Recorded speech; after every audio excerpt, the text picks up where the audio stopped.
Hello, my dear viewers. Welcome to my education channel Sheikhdar School. My dear viewers, আজকে আমি আপনাদের সামনে একটি গুরুত্বপূর্ণ লেসন নিয়ে হাজির হয়েছি। লেসনটি হলো আমরা কথা বলার সময় প্রায় ভার্বকে দ্বিত্ব উচ্চারণ করে থাকি, অর্থাৎ একই ভার্ব দ্বিতীয়বার দুইবার উচ্চারণ করে থাকি। যেমন হেসে হেসে, খেলে খেলে, করে করে, গিয়ে গিয়ে, এরকম করতে করতে, আসতে আসতে, খেলতে খেলতে, পড়তে পড়তে, শিখতে শিখতে, এরকম দ্বিত্ব উচ্চারণ করে থাকি। এরকম দ্বিত্ব উচ্চারণ হলে কিভাবে এগুলোকে ট্রান্সলেশন করতে হয় আজকে আমরা এই লেসনটি শিখব। আশা করি আপনারা ক্লাসটি খুব এনজয় করবেন এবং এই স্ট্রাকচারটি ফলো করে আপনারা স্পোকেন ইংলিশে নিজেকে অনেক এনরিচ করতে পারবেন এবং আপনার যে রাইটিং স্কিল আছে, রাইটিং স্কিলও আপনার অনেক এনরিচ হবে। So let's start. দেখেন আমি বোর্ডে লিখে রেখেছি দ্বিত্ব ভার্ব এর ব্যবহার। আমি 10টি বাক্য লিখে রেখেছি, দেখেন কিভাবে করতে হয়। আমি একের পর এক বলে যাচ্ছি। আমার প্রথম বাক্যটি হচ্ছে মেয়েটি হেসে হেসে কথা বলে। খেয়াল করেন এখানে এই হেসে হেসে শব্দটি কিন্তু ভার্বটি কিন্তু দুবার এসেছে। এটাই হচ্ছে ভার্বের দ্বিত্ব। এই ধরনের ট্রান্সলেশন আমরা কিভাবে করব? এখানে আছে দেখেন, সে নাচতে নাচতে চলে গেল, নাচতে নাচতে। ছেলেটি দৌড়াতে দৌড়াতে বাড়ি গেল, দৌড়াতে দৌড়াতে। আমরা কথা বলতে বলতে চা পান করি, বলতে বলতে। তারা কাঁদতে কাঁদতে অভিযোগ করেছিল, কাঁদতে কাঁদতে। তারপর ওখানে আমি লিখে রেখেছি রাতুল টিভি দেখতে দেখতে খাবার খায়, টিভি দেখতে দেখতে। সে সংবাদপত্র পড়ে পড়ে তার সাধারণ জ্ঞান বাড়ায়, পড়ে পড়ে। তোমার জন্য অপেক্ষা করতে করতে আমরা ক্লান্ত, করতে করতে। ওকে, সে গান করতে করতে যাচ্ছিল, এখানে হলো গান করতে করতে।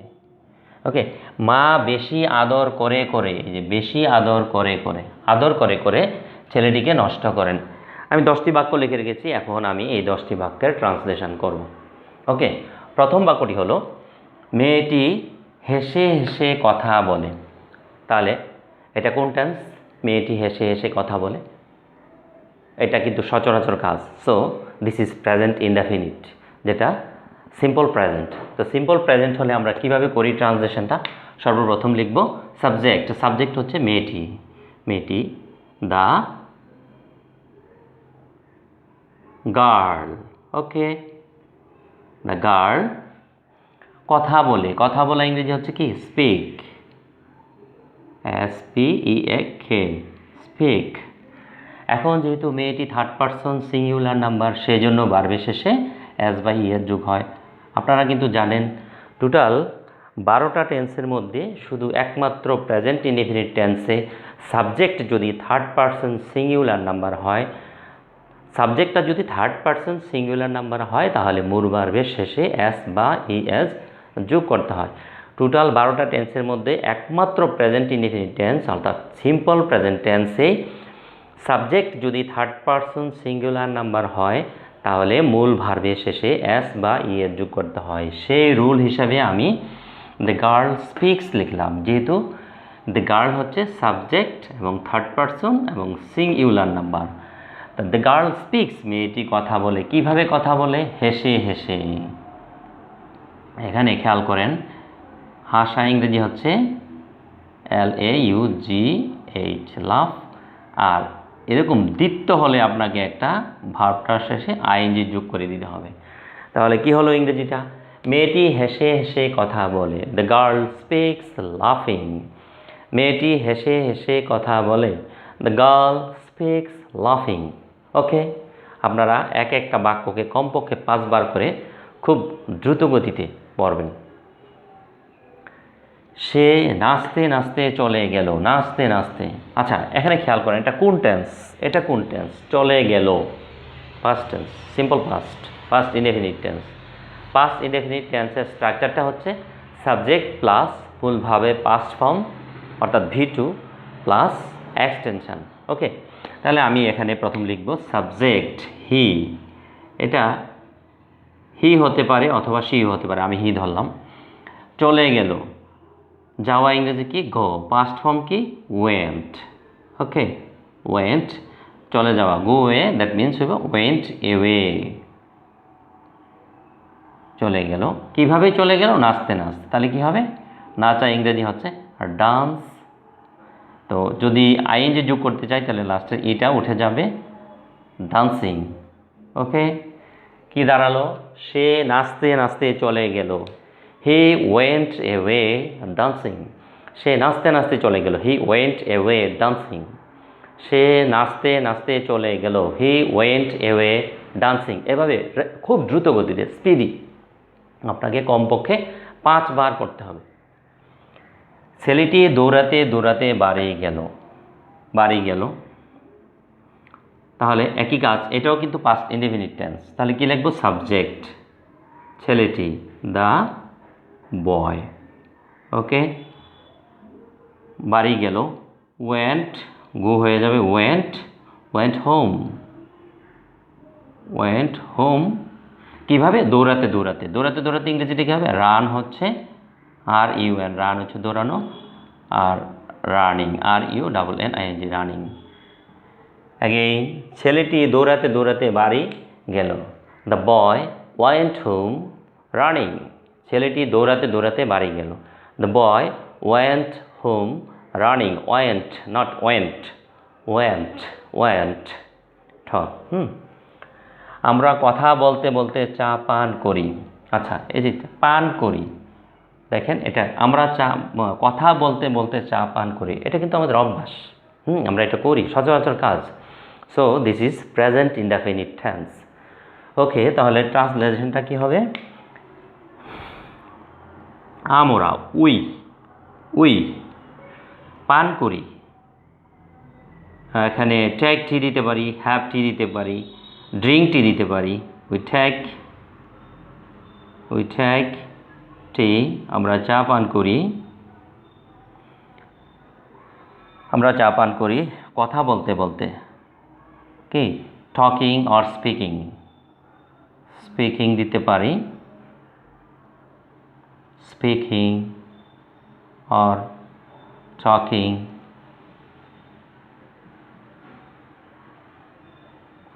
ওকে, তাহলে এটা হবে কি, আমরা কথা বলতে বলতে চা পান করি। We take tea speaking or talking, we take tea talking. Okay, তারা কাঁদতে কাঁদতে অভিযোগ করেছিল, this is past indefinite tense. Okay, অভিযোগ করেছিল বাংলা বাক্যের ক্রিয়ার শেষে যদি ল, লে, লাম, লেন ইত্যাদি যে কোনো একটি থাকে তাহলে সেই বাক্যটি কি, পাস্ট ইনডেফিনিট টেন্স। তারা কাঁদতে কাঁদতে অভিযোগ করেছিল, তাহলে অভিযোগ করা ইংরেজিটা কি, complain. They complained, they complained,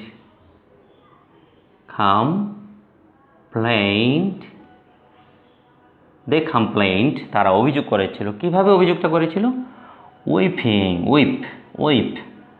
কাদা, WUEEP, উইপ ING, উইপিং। ওকে, আশা করি বুঝতে পেরেছেন।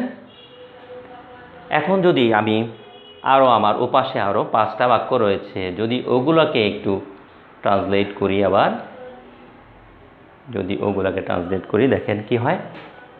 আমার এখানে প্রথম বাক্যটা হচ্ছে, রাতুল টিভি দেখতে দেখতে খাবার খায়। তাহলে এটা কোন টেন্স, রাতুল টিভি দেখতে দেখতে খাবার খায়।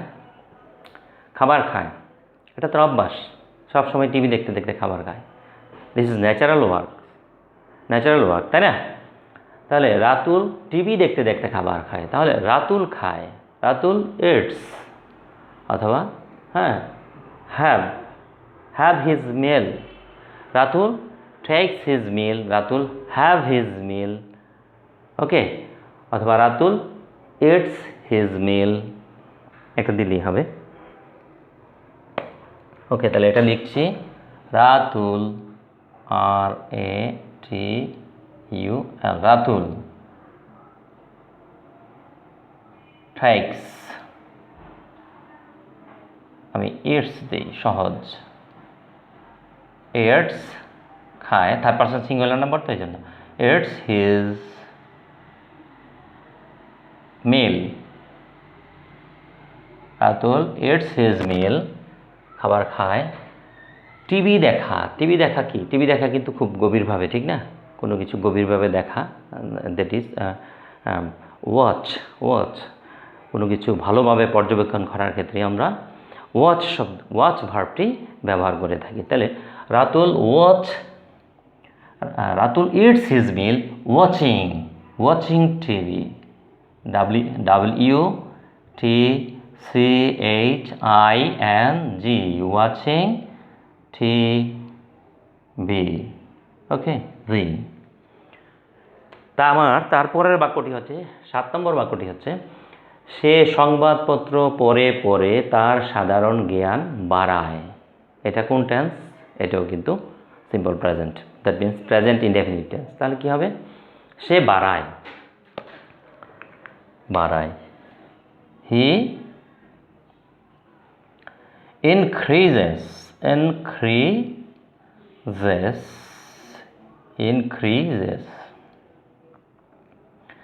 increases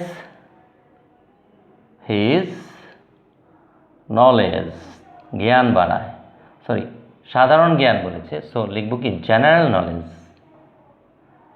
হি ইনক্রিজেস হিজ জেনারেল নলেজ,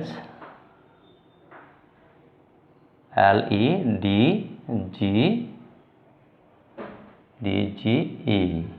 যদি বাড়ায়টা এখানে লিখি, বাড়ায়টা এখানে দিয়ে দিলাম। He increases his general knowledge. কিভাবে সাধারণ জ্ঞানটা বাড়ায়? সংবাদপত্র পড়ে পড়ে। তাহলে কী হবে? রিডিং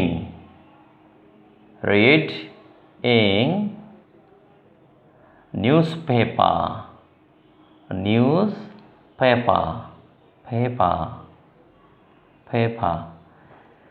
সে সংবাদপত্র পড়ে পড়ে তার সাধারণ জ্ঞান বাড়ায়। He increases his general knowledge reading newspaper. ওকে, সে সংবাদপত্র পড়ে পড়ে তার সাধারণ জ্ঞান বাড়ায়। He increases his general knowledge reading newspaper. 8 নম্বর বাক্যটি খেয়াল করেন, তোমার জন্য অপেক্ষা করতে করতে আমরা ক্লান্ত। কে হয়? আমরা ক্লান্ত ইংরেজিতে কি? এটা প্রেজেন্ট ইনডেফিনিট টেন্স। আমরা ক্লান্ত, উই আর টায়ার্ড। আমরা ক্লান্ত, উই আর টায়ার্ড। আমরা ক্লান্ত। কিভাবে ক্লান্ত? তোমার জন্য অপেক্ষা করতে করতে। We are tired waiting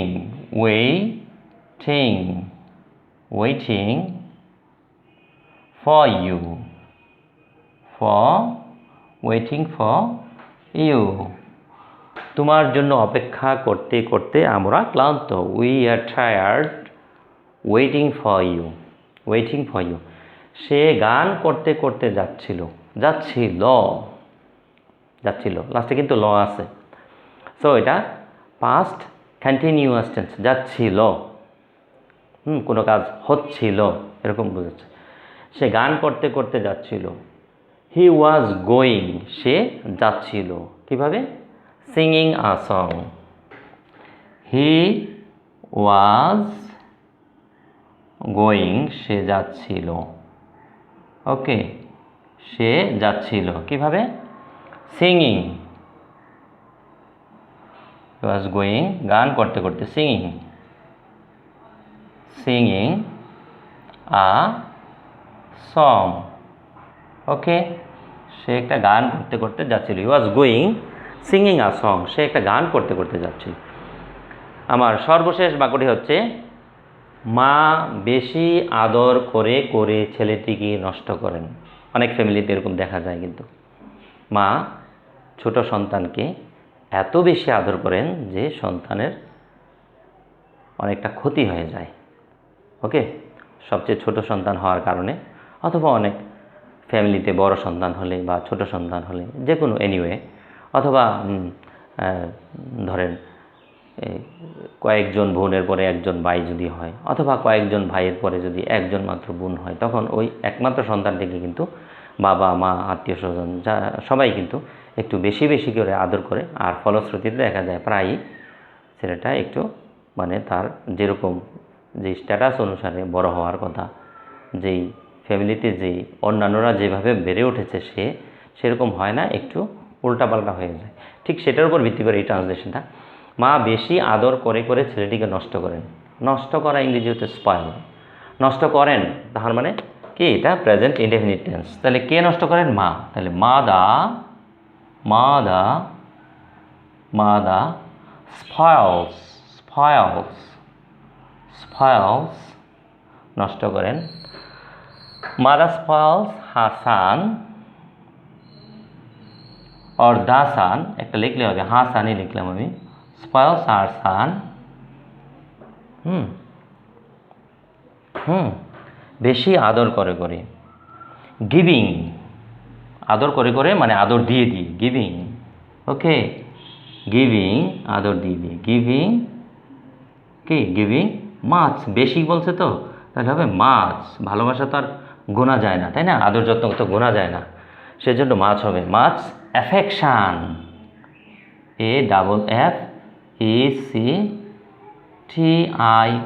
AFFECTION, affection. মা বেশি আদর করে করে ছেলেটিকে নষ্ট করেন। মাদার স্পয়েলস হার সান গিভিং মাচ অ্যাফেকশান। ওকে, আমার 10টি বাক্য লেখা মোটামুটি সবগুলোকে আমি ট্রান্সলেট করে ফেললাম। Dear viewers, I hope you enjoy the class very well. My dear viewers, দ্বিতীয় ভার্বের ট্রান্সলেশন কীভাবে করতে হয় আমি আমার পক্ষে যতটুকু সম্ভব আপনাদেরকে বোঝানোর চেষ্টা করেছি। তারপরে শুধু আমার ক্লাস দেখেই কিন্তু হবে না, আপনাদেরকে আমি যেরকম 10টি বাক্য নিজে নিজে তৈরি করে লিখে আপনাদেরকে ট্রান্সলেশন করে দেখিয়েছি, ঠিক সেম ওয়েতে আপনাদেরকেও এরকম আরও 5টি বা আরও 10টি বাক্য নিজেদেরকে চিন্তা করে করে লিখতে হবে এবং ট্রান্সলেশন করতে হবে। আর আমি যে বাক্যগুলো বোর্ডে লিখে দিয়েছি সেই বাক্যগুলো আপনারা খাতায় লিখবেন এবং লিখে প্রত্যেকটা বাক্যকে খেয়াল করে করে এবং খুব দ্রুত গতিতে অন্ততপক্ষে 5 বার করে হলেও আপনারা খুব দ্রুত গতিতে এবং লাউডলি পড়বেন। তাহলে আপনাদের ইংরেজির যে একটা জড়তা আছে, ইংরেজি বলার যে একটা জড়তা আছে, সেটা ইনশাল্লাহ কেটে যাবে। So keep well, stay well, no more today, wish your best of luck. আসসালামু আলাইকুম রহমতুল্লাহ।